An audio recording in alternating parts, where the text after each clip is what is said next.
Hər vaxtınız xeyir olsun, dəyərli izləyicilərimiz. Sizinlə gözəl bir gündə görüşürük. 8 mart Beynəlxalq Qadınlar Günü ərəfəsində və hazırda sizə çox maraqlı bir Azərbaycan xanımını təqdim edəcəm. Vətəndaş cəmiyyətinin parlaq nümunəsi, modern inkişaf və ailə İctimai Birliyinin rəhbəri, Yeni Azərbaycan Partiyasının Veteranlar Şurasının üzvü Zərifə xanım Quliyeva. Onun təcrübəsi bizə imkan verir ki, belə bir gündə onun keçdiyi həyat yolu ilə bağlı, onun fikirləri ilə sizlər də tanış eləyək. Zərifə xanım, xoş gördük sizi. 8 Mart Qadınlar Bayramı günü ərəfəsində özünüzü necə hiss edirsiniz? Bayram əhval-ruhiyyəsi varmı? Öncə sizi salamlayıram, çox xoş gəlmişsiniz. Təşəkkür edirəm gəlişinizə görə. Hər qadında, hər ailə üzvlərində olan kimi məndə də bir bayram əhval-ruhiyyəsi var. Düzdür. Dünyanı götürəndə çox hadisələr baş verir. İndi bu bir siyasətdə əsas odur ki, bizim ölkəmiz qalib ölkədir, bizim ölkəmiz rahat ölkədir, bizim xalqımız rahat yaşayır və bugünkü gündə xalqımız o bayram, baxırsan ətrafa, xalqımız, qadınlarımız, xanımlarımız bu əhval-ruhiyyəni yaşayırlar. Əslində qadın sülh, qadın mərhəmət, qadın qayğıkeş, qadın siyasətçi, qadın ana, qadın zəhmətkeş. Yəni, qadın nə istəyir? Qadın dünyada istəyir ki, əslində sülh olsun. Qadın istəyir ki, evladlarını böyütsün, qayğıkeş olsun, rahatçılıq istəyir qadın. Və bu yüzdən əlbəttə bizim də istəyimiz odur ki, dünyada bu sülh olsun. Biz o hadisələri görürük. Əlbəttə biz də bir qadınıq, bizim də canımız ağrıyır onlar üçün, ürəyimiz ağrıyır. Əlbəttə o küçücük evladların o zərbələrdən həyatını tərk eləmək, əlbəttə bunlar hamısı çox faciədir. Amma onu da deyim ki, bizim də ölkəmiz çox faciələr yaşadı. Məsələn, 20 yanvar hadisəsi, Xocalı faciəsi, bunlar da bizim xalqımızın faciəsi günləridir. Baxın, neçə illərdir biz o faciəli günlərimizi qeyd eləyirik. Yəni, bir gözümüz ağlayır, bir gözümüz də gülür, bayram eləyir. Bu, yəqin ki, uca Tanrının qoyduğu bir qanundur, həyatı qanundur. Yəni, harada ağlamaq varsa, orada sevinmək də var. Yəni, bu şərlə xeyir deyirlər, atalardan qalma sözlərdir, şərlə xeyir bacı qardaşdır. Yəni, bu var, artıq bu reallıqdır. Bunu biz görmüşük və görürük. İndi bugün sizin sözünüzün qüvvəti, əlbəttə biz bu qələbəni elə belə qazanmadıq ki, bu qələbəni biz möhtərəm prezidentimizin dəmir yumruğu ilə, onun planları ilə, onun apardığı siyasətlə biz bu 30 ildən sonra bu qələbəni qazandıq, amma şəhid verdik, düzdür, müharibədə şəhid olur. Bu bizim qanla yazılan şuurumuza yazılıbdır bu faciə bizim. Əlbəttə, bu bizim möhtərəm prezidentimizin apardığı siyasət, birinci vitse-prezidentimiz Mehriban xanımın apardığı siyasətdir ki, biz ilk olaraq bayramlarda şəhidlərimizi anırıq. Şəhid analarımızı görürük. Şəhid analarımızı baxmayaraq ki, onlar saç ağardıblar, dərd içində, amma biz onları bayram yerindədir. Biz onları ilk olaraq görür, onları ziyarət edir, onları təbrik edirik. Bəli, əslində siz özünüz də toxundunuz. Gerçəkdən də cəmiyyət sizi son illər, xüsusilə son illər əsasən qeyri-hökumət təşkilatı olaraq, QHT olaraq, İctimai Birlik olaraq sizi şəhid analarının, şəhid ailələrinin yanında görürük və sanki siz fəaliyyətinizin artıq böyük bir qismini, əsas hissəsini həssas təbəqənin insanları ilə bir arada olmağa ayırırsınız. 2020-ci ildən sonra mən sanki özümü həsr elədim bu faciələrimizə, bu sülhümüzə, bu zəfərimizə. Yəni, ancaq güc verdim həm kitabları yazmaqda, tarixdə bir şeylər qalsın. Bu tariximizdir. Ulu öndərimiz də hər zaman deyirdi ki, tarixi oxumaq, tariximizi təkrarlamaq lazımdır. Tarixini bilməyən xalq dünyada özünü millət kimi təsdiq edə bilməz. Amma gənc adamlar üçün, gənc nəsil üçün nəsə qoymaq lazımdır. Siz dediyim kimi, 2020-ci ildən sonra biz şəhidlərimiz oldu, amma zəfər qazandıq. Ona görə mən belə bir İctimai Birliyə belə bir məqsəd güddüm ki, mən Şəhid analarımız bizim üçün başımızın tacıdır, bizim bu gün rahat yaşamağımızın anlamıdır. Xüsusi tarixlərdə baxmayaraq tək bayramları yox. Elə hər şəhidimizin anım günü, doğum günü. Mənim ictimai birliyim evlərdə oluruq onlarda, yad eləyirik, öz yardımımızı göstəririk.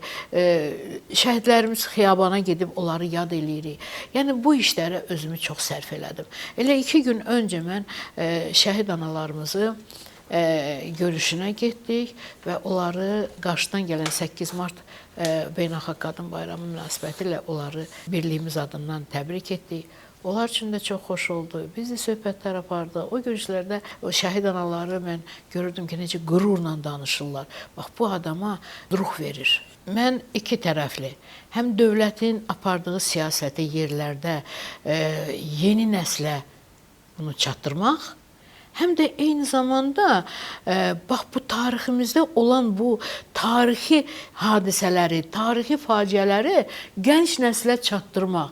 Gənc nəsil sanki bir əhval-ruhiyyə ilə böyüyür. Hərdən mən görürəm belə hansısa tarixləri elə televiziya kanallarında olur. Tarix soruşurlar, uşaqlar məlumatsızdılar.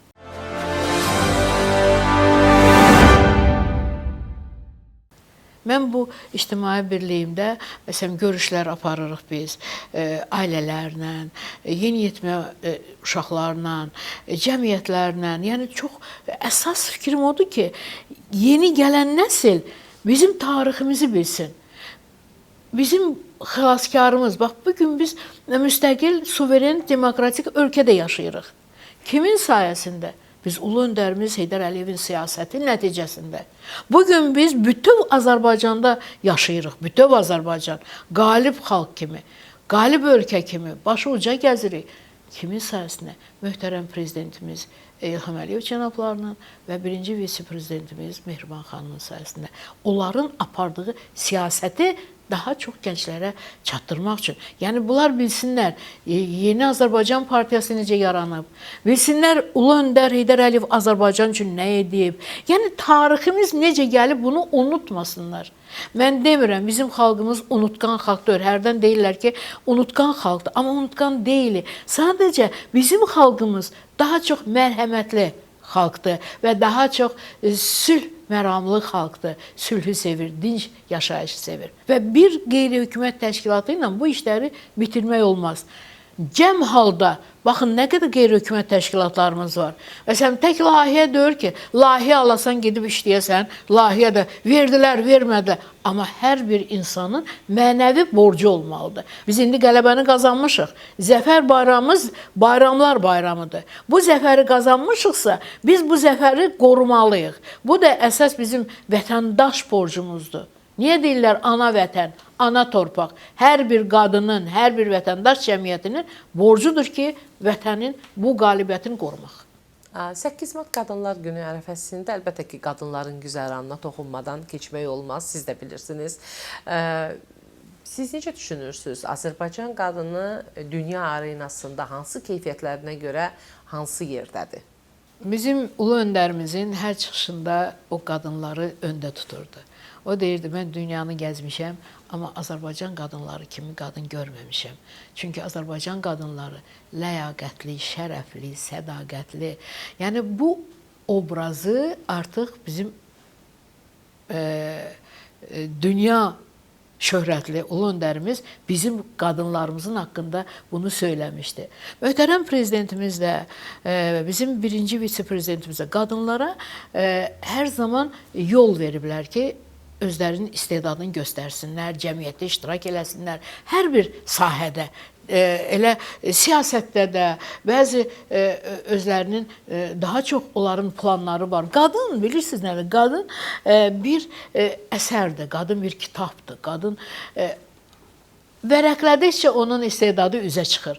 Amma bu istedadları mən istəyərdim ki, üzə çıxardan cəmiyyətlər olsun. Qadınlarımız, məsələn, regionlarda yaşayan qadınlarımız, bir biləsiz onların nə əl işləri var, nə gözəl sənətləri var. Bu xanımları mən istəyərdim ki, həmişə bu xanımlar öz sənətləri ilə irəli getsin və özlərini cəmiyyətə təqdim edə bilsinlər. Çünki bizim qadınların başqa cür ola da bilməz. Bizim qadınlar, xanımlar üçün böyük bir örnək var bizim başımızın üstündə. Bizim birinci vitse-prezidentimiz Mehriban xanım. Bax, Mehriban xanım deyəndə biz nəyi düşünürük? Mərhəmət düşünürük, siyasətçi düşünürük, ictimaiyyətçi düşünürük, Mehriban xanım səxavətli düşünürük. Baxın onun gördüyü işləri. Dünyada çox ölkələrdə ancaq sülh məramlı işlər görür və bizim mentalitetimizə uyğun olaraq bizim mədəniyyətimizi tanıtdırır. Əsas odur ki, dünya ölkələrində Mehriban xanım bizim mədəniyyətimizi, mentalitetimizi tanıtdırır. Baxın, indi Amerikada muğam oxunur. İndiyəcəm onu bilirdik biz. Fransada Azərbaycan bir muzeyi açılır. Biz hər şeyi biz Mehriban xanımdan, onun siyasəti ilə getməliyik və özümüzü tanıtdırmalıyıq. Və sizin üçün bugün qadınlarımızın qayğıları, problemləri nədən ibarətdir? Bu barədə bir fikriniz varmı? Mənim fikrim odur ki, mən özüm də regionlara gedirəm. Regionlarda çox istedadlı qadınlarımız var və orada da var tək-tük ictimai birliklər. Amma onlar özlərini, məsələn, bəlkə hüquqlarını tam dəqiq bilmirlər, ya nəsə biraz özlərini çox arenaya çıxarda bilmirlər. Daha çox regionlarda görürsünüz ki, məişət cəhətdən qadın zorakılığına rast gəlinir. Evladlar bir-biri ilə çəkişirlər. Evlad ana ilə, ata ilə. Yəni, belə hadisələr olur. Yəni, mənə elə gəlir ki, hər vətəndaş cəmiyyəti daha çox özlərini regionlara fikir versələr, məsələn, nə olar ki, 1 saatlıq, 2 saatlıq, 5 saatlıq yollardır bizim rayonlarımızda və orada görüşlər təyin eləsələr, təşkil eləsələr, qadınları bir yerə yığmaq, onların hüquqlarını onlara anlaşdırmaq. Yəni, çox qadınlar zərər çəkirlər hüquqlarını bilməməkdən. Yəni, mənə elə gəlir ki, regionlarla daha çox işləmək lazımdır. Çünki mən regionlarda görürəm ki, qadınlar arasında daha çox məişət problemləri olur. Bilirsiniz, mərkəzdə hər şey aşkar edə bilir, göstərib, görüşlər olur, simpoziumlar təşkil edirlər. Regionlarda biraz bu qadınlar gizlində qalır. Birincisi, hüquqlarını bilmirlər. İkincisi də region masштабında onlar etdiyi işlər, quşçuluqla məşğul, balçılıqla məşğul olurlar, meyvəçiliklə məşğul, əkinçiliklə məşğul olurlar. Bilirsiniz, onlar çox zəhmət çəkirlər. Açıq havada, günəşdə çox zəhmət çəkir. Amma bunu o rayon ərazisində ya göstərə bilir, ya biraz hüququnu bilmir, ya bir təşkil eləyə bilmir. Orada da olan təşkilatlar ya nəzərdən kənarda qoyurlar. Onlara yol göstərmək və onları aşkarlamaq lazımdır və təqdim eləmək lazımdır. Məsələn, bizim vətəndaş cəmiyyətləri regionlara getsələr, orada hər dəfə 2-3 dənə belə istedadlı xanımları gətirib şəhərdə, məsələn, mərkəzdə görüşlər təyin eləsələr, onları arenaya çıxarsalar, biz onlar çox həvəsli olarlar. Deməli, sizin fikrinizdən belə qənaətə gəlmək mümkündür ki, bir cəmiyyət, qeyri-hökumət təşkilatları, ictimai birliklər, özəlliklə bölgələrdə fəaliyyət göstərən xanımlarımıza daha çox diqqət yetirməlidir. Yeri gəlmişkən, biraz öncə əslində müsahibənin əvvəlində siz toxundunuz ki, kitab yazmısınız. Son illər elə həm də yazar kimi çıxış edirsiniz. Neçə kitab müəllifisiniz? Əvvəl həyatı temaları götürüb yazırdım. Öz həyatımdan da yazmışam. Çox kitablarım var. Mən o kitabları da, bilirsiniz, o 30 il ölkəmiz işğalda olan vaxtı da, məsələn, onu mən elə formada yazırdım ki, onu, məsələn, ana oğlunu itiribsə, ona bir dayaq kimi, ona məsləhətlər kimi, əgər nişanlısını itiribsə, gənc qız ona bir öyüd kimi. Yəni, belə bir formada götürmüşdüm ki, onu atasını itirən, anası, yəni orada çox məsləhət formasında belə kitablarım var. Sizi bu kitabları yazmaq, ərsəyə gətirmək Bax, bunlar hansı ehtiyacdan doğur? O ehtiyacdan da olur ki, mən istəyirəm ki, tariximiz yeniyetmələr bilsinlər ki, bu ölkə necə yaranıb, odun alovun içindən 90-cı illəri, yəni bunları, bu tarixdir, bunları bizim yeniyetmələr görsün. Biz gedirik, amma nəsillər gəlir, o nəsildən nəsilə keçsin. Yəni, mən onun üstündə elə çalışmışam ki, o kitab, məsələn, bir vərək kimi olub, qıraqda qalmasın. Əsl tarixi sənət kimi. Mən bayaq söylədiyim kimi 2020-ci ildən sonra biz zəfəri qazandıqdan sonra mən temanı, xətti dəyişdim. Mən artıq müharibə zonasından, sonra bizim qalibiyyət zəfərimiz haqqında, mən məsələn Heydər Əliyevin, Ulu Öndərimizin 100 illiyinə sırf onun haqqında gözəl bir kitabım təqdimat da olundu. Yəni böyük bir təqdimat olundu, çox da bəyənildi kitabım. Ondan sonra mən zəfərə həsr elədim, zəfərimizə, 44 günlük müharibəyə, qalib ölkənin fatihləri iki böyük şəxsiyyətə, möhtərəm prezidentimizə və birinci vitse-prezidentimizə həsr elədim o qalibiyyəti. Üçüncü kitabımı mən həsr elədim Qarabağ zonamızda möhtərəm prezidentimizin quruculuq işlərinə. Baxın, bu 5 ildə nələr yaradıldı orada. Bəli, qətiyyətli liderimizin yaratdığı böyük işlərdən həsr elədim. Axırıncı kitabımı bu günlərdə, amma hələ nəşriyyata verməmişəm, bunu da məqsəd götürdüm şəhidlərimizin və qazilərimizin haqqında böyük bir kitab yazdım.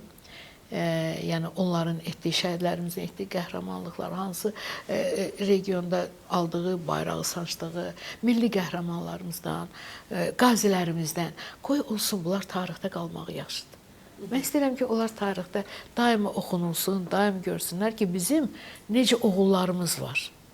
Zərifə xanım, çox sağ olun. Gerçəkdən bu işinizin, gücünüzün çox sıx, ümumiyyətlə bilirsiniz, bugün zaman qıtlığıdır. Siz də bu zaman qıtlığının içində bizə vaxt ayırıb suallarımızı cavabladığınız üçün sizə təşəkkür etmək istəyirəm və eyni zamanda bu efir imkanlarının, internet imkanlarının bizə verdiyi fürsətdən istifadə edib 8 mart Beynəlxalq Qadınlar Günü münasibəti ilə bütün xanımlarımızı ürəkdən təbrik edirəm. Qoy qadınların, qoy xanımların üzü həmişə gülsün.